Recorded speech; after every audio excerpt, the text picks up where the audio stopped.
I will just right click and take a emitter in my system, fountain. And in this, we will cover today the initial mesh rotation. This is rotation mode we have. So basically, if I just use like let me just edit it little bit, and that's not a part of tutorial, so I'm doing it very quickly. So I'll just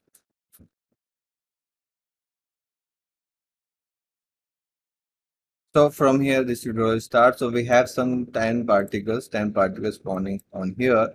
And this is about the rotation. So these are round shapes. So I will just change the material. I'll take this arrow shape.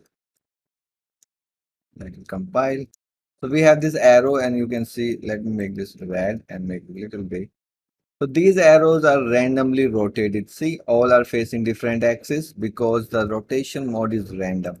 If you unset it, it will just face the single axis and by default it is facing this axis.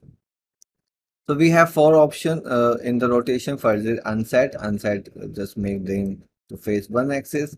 Then we have random, that is random axis. Then the third is degree angle and the fourth is normalized angle. So degree angle is give you a zero value by default and still facing the same axis. And from here, if you have a degree, you can go from 0 to 360. If I rotate this, let me stop this. If I increase the value, see these are rotating. So if I make this value like 0 to 360, this will work like the random because now we have all axes from 0 to 360, right? You can randomize it in like you can randomize it like 0 to 90. So it will take just from 0 to 90. If you want just like some face this side, right side, some face left side, you can also do that. Instead of this random, you can use this random A and B and just make this like 0 and 90, 0 and 180 and make it 0.5. So you can see some are facing left, some are facing right because this will distribute the percentage like 50% facing the default axis, 60 reverse of that.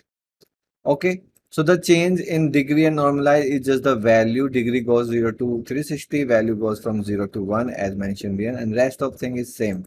So if I go here and see now from the 0 to we can make to 5 and zero point 0.5 actually. So it will work the same. 0.5 means 180 degree because that is the half of 1 and 180 is half of 360. If I make this 0 and you can see we can rotate it from 0 to 1. If I make this 0 to 1, it will be rotated every direction. So I think this is clear. If you use 0 to 1 here, you can just make this random. That will give you the same value. So you can use the random, you can use specific value, you can use two values, three values, any direction you want. So we have these things. I hope this is now clear to you.